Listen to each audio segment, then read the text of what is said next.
So there's plenty of stuff out there, which drives innovation.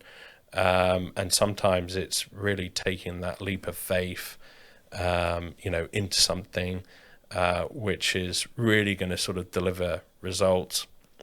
There's sort of one of my favorite guys on maybe it's TikTok. Everyone might have seen him on because I think he's bigger on there, but I certainly watch him on YouTube. There's a guy called Rory Sutherland, and he has sort of a saying that goes along the lines of, if your product or your marketing team aren't spending sort of 10% on their budget on complete risks, just blue sky stuff, then they're probably not doing their job as well.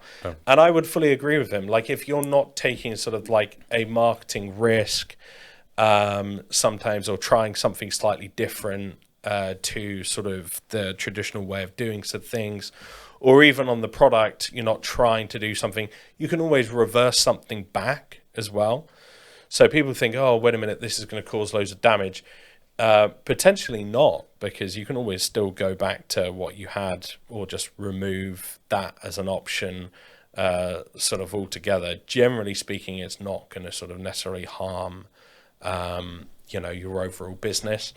There are a lot of other things that people do that really do harm your business, and that generally is not one of them. So again, sort of that cost, factor, if there's any sort of very innovative thinking sort of payments people out there, I'm sure they're sort of doing this already, or thinking about some of those things already, and sort of certainly dedicating yourself to a little bit of blue sky thinking of something that is totally new, totally different.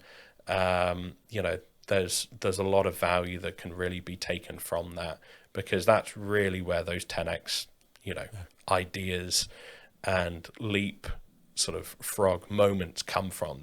They don't come from generally crunching the data, like an accountant, to try and find 2-3% somewhere. They come from trying to change something altogether that could result in 10x, but it may have a slight bump on the number, one other month, where it might cost 20, 30, 40, 50 grand to implement, right? So it's exactly, it's like goes back to the innovator's dilemma, which is kind of like big organizations, settled organizations, they tend to protect revenue rather than try to be innovative and create something new. So innovation usually happens from startups, for example, that are not protecting revenue, but they're trying to create something new and fit into this landscape somehow.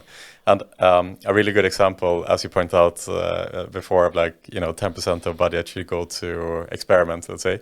I was speaking to Emily Jeers, of the CMO of Dabble, which is really up and coming, right? Like someone who's trying to really do something new in this space. And she said that she has a bullshit budget as a line item in her budget. And I'll meet her already. So in her bullshit budget goes these crazy ideas, basically. And it's like, can we measure them? No, not really. We don't know. But let's put it in the bullshit budget and see if it works, And sometimes that's the way that you have to think, right? And maybe it works, maybe it doesn't. But the time it does, it can lead to something magical, I think.